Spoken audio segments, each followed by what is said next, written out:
అండి, welcome to Nidhi nature లో. ఇప్పుడు మనం లేపాక్షి టెంపుల్ కి వెళ్తున్నాం. హిందూపూర్ నుంచి 15 కిలోమీటర్ల డిస్టెన్స్ లో ఉంటుందండి లేపాక్షి టెంపుల్. హిందూపూర్ చేరుకోవడానికి బస్ ఫెసిలిటీ ఉంది, ట్రైన్స్ ఫెసిలిటీ కూడా ఉంది. అలాగే హిందూపూర్ బస్ స్టాండ్ నుంచి లేపాక్షి వెళ్ళడానికి బస్సులు కూడా ఉంటాయి, అలాగే ఆటోలు కూడా ఉంటాయి. వచ్చేసామండి లేపాక్షి టెంపుల్ కి. ఇప్పుడు వెళ్తున్నాం లోపలికి. గుడి లోపలికి మనం వెళ్ళగానే లెఫ్ట్ సైడ్ ఉందండి అన్నప్రసాదం పెడుతున్నారు. ఆఫ్టర్నూన్ 12 నుంచి ఈవినింగ్ 4 వరకు ఉంటుందండి.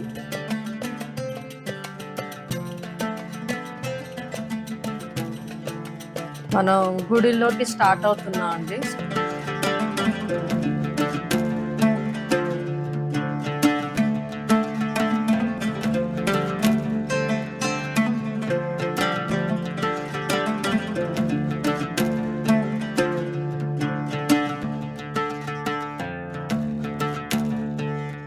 ఇప్పుడు గుడి లోపలికి వచ్చామండి.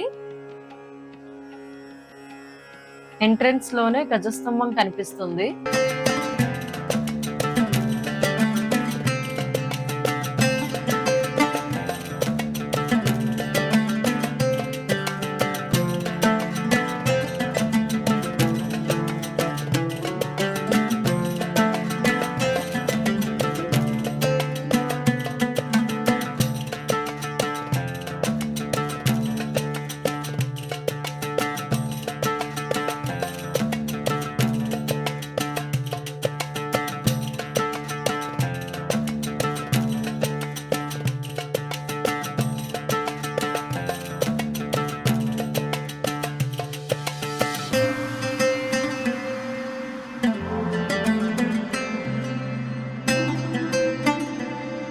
ఒకే శిల పైన 6 అడుగుల ఎత్తులో ఉన్న విఘ్నేశ్వరుడు మనకి దర్శనమిస్తాడు.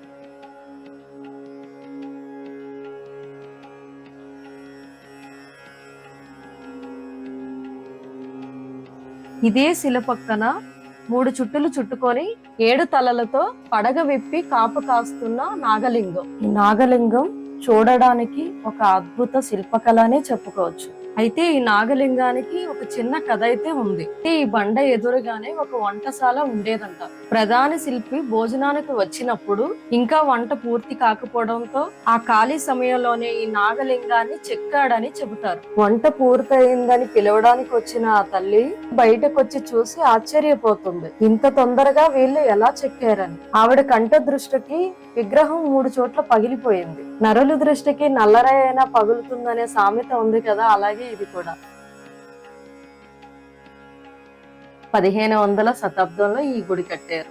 చరిత్ర ప్రకారం 16వ శతాబ్దంలో విజయనగరాన్ని అచ్యుతరాయలు పాలిస్తున్నప్పుడు ఆయన కోశాధికారి అయిన విరుపన్న ఈ గుడిని కట్టినట్టు తెలుస్తుంది. 1533లో గుడి ప్రతిష్ఠ జరిగినట్లు శాసనాలు చెప్తున్నాయి. ఈ గుడి నిర్మాణంలో విరుపన్నతో పాటు ఆయన సోదరుడు వీరన్న కూడా ఉన్నట్టు తెలుస్తుంది. అయితే తన దగ్గర ఉన్న డబ్బు సరిపోక ప్రజలు పన్ను కట్టిన డబ్బుతో రాజు అనుమతి లేకుండా ఈ గుడి నిర్మించాడని ప్రచారంలో ఉంది.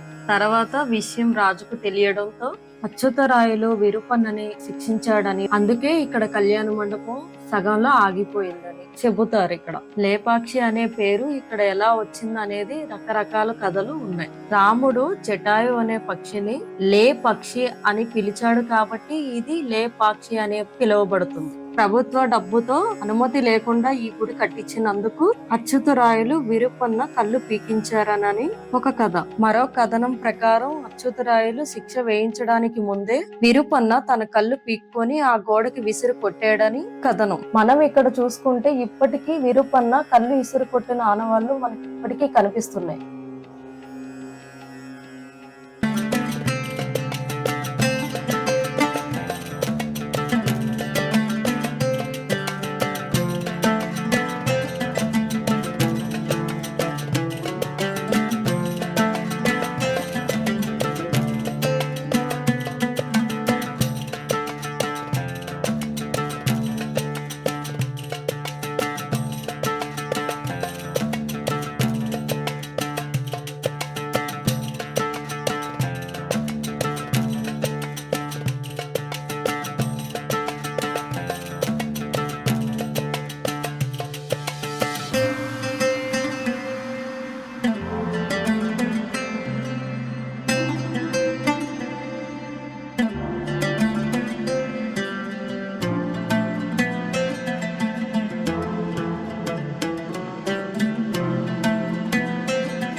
ఇక ప్రత్యేకంగా చెప్పుకోవాల్సింది ఈ గోపురం పైకప్పు పైన తైలవర్ణ చిత్రాలు. రామాయణంలోని ప్రధాన ఘట్టాలు, మహాభారతంలో ప్రధాన ఘట్టాలు చిత్రించబడ్డాయి. ఈ లేపాక్షిలో వేలాడే స్తంభం గురించి బాగా ప్రచారం ఉంది. కానీ చరిత్రకారుల అభిప్రాయం ప్రకారం వాస్తవంగా ఇది వేలాడే స్తంభం కాదు. కాలక్రమంలో ఆ స్తంభం కింద భూమి కృంగడం వల్ల ఆ స్తంభం గాల్లో ఉన్నట్టు కనిపిస్తుంది. స్థానికుల కథనం ప్రకారం ఆ స్తంభాన్ని బ్రిటిష్ వాళ్ళు కదిలించినప్పుడు పాక్షికంగా కిందకి ఒరిగినట్టు చెప్తారు. ఈ వేలాడే స్తంభం కింద నుంచి పలుచుట వస్త్రాన్ని అటు నుంచి ఇటు ఈజీగా తీయొచ్చు. ఇప్పుడు మనం గుడి లోపలికి వెళ్తే 6 అడుగుల వీరభద్ర స్వామిని దర్శించుకోవచ్చు. వీరభద్ర స్వామిని ప్రదర్శించుకుంటూనే మనకు రాముడు స్థాపించిన లింగం మనం దర్శించుకోవచ్చు.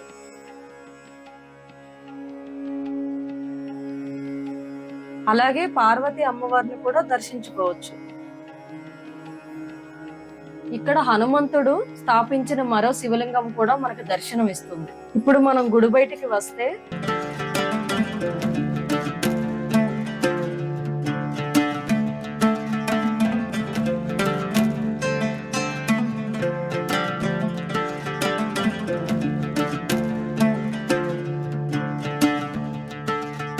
ఒక్కొక్క స్తంభం మీద శిల్పకళ ఎంత చూసినా తనివి తీరదు. అది మనం ఎంత చెప్పుకున్నా మాటల్లో వర్ణింపబడలేనిది.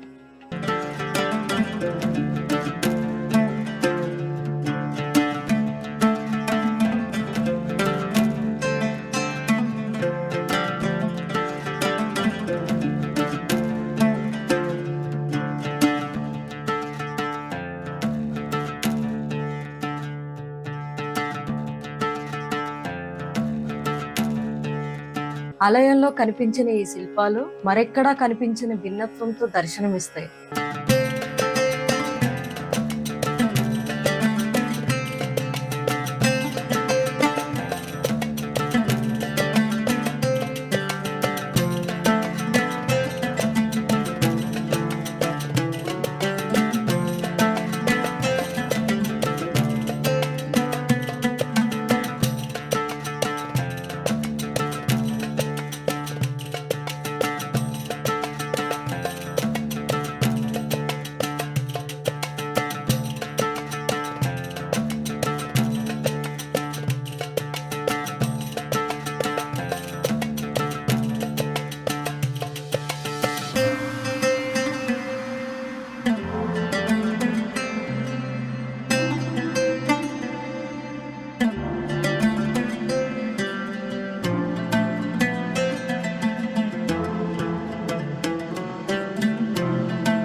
లేపాక్షి అంటేనే మనకి ముందుగా గుర్తుకు వచ్చేది లేపాక్షి బసవన్న. ప్రపంచంలోనే అతి పెద్ద ఏకశిలా విగ్రహంగా నందీశ్వరుని చెక్కబడ్డారు. ఈ నందీశ్వరుడు 15 అడుగులు ఎత్తుగా 27 అడుగులు పొడవుగా నిర్మించబడ్డాడు. నంది మెడలో వేసుకున్న పూసలు గంటలు ఎంతో అందంగా చెక్కబడి ఉన్నాయి. ఇప్పుడు మనం జటాయు పార్క్ వెళ్తున్నాము.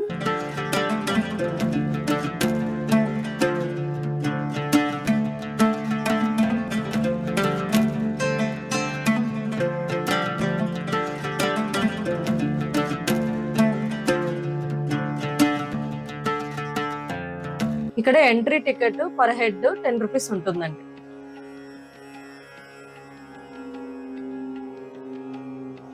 ఇప్పుడు మనం లేపాక్షి కొండపైకి వెళ్తున్నాం.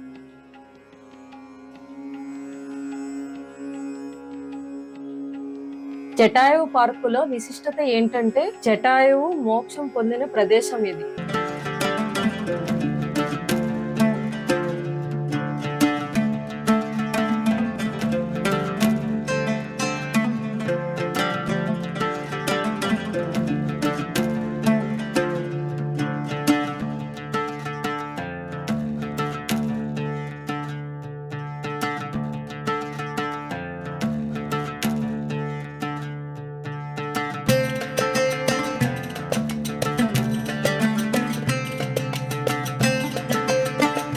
ఇక్కడ కనిపిస్తున్నది సీతాదేవి పాదం. రావణుడు సీతమ్మ తల్లిని అపహరించి తీసుకెళ్తుండగా అడ్డుపడతాడు జటాయువు. రావణుడితో యుద్ధం చేసి ఓడిపోతుంది జటాయువు. రావణుడి చేతిలో గాయపడి కొన ఊపిరితో కొట్టుమిట్టాడుతుంది. సీత అన్వేషణలో ఇటుగా వచ్చిన రామ లక్ష్మణులు కొన ఊపిరితో ఉన్న జటాయువును చూస్తారు. ఆ పక్షి దాహంతో అలమటించడం చూస్తారు. దాహం తీర్చడానికి బాణం వేస్తాడు. పాతాళం నుంచి నీటిని తీస్తాడు. పక్షి దాహం తీర్చడానికి లే పక్షి అని అంటాడు. జటాయువుని రాముడు లే పక్షి అని పిలవడంతో ఆ ప్రాంతానికి కాలక్రమంలో లే పక్షి అని పేరు వచ్చింది. ఇంతటితో లేపాక్షి ట్రిప్ కంప్లీట్ అయ్యిందండి. ఈ వీడియో మీకు నచ్చినట్టయితే లైక్ చేసి సబ్స్క్రైబ్ చేయండి. మీరు చేసే లైక్స్ సబ్స్క్రైబ్ వల్ల మరిన్ని వీడియోలు చేయాలనే ఇంట్రెస్ట్ వస్తుంది. మరో వీడియోలో కలుసుకుందాం.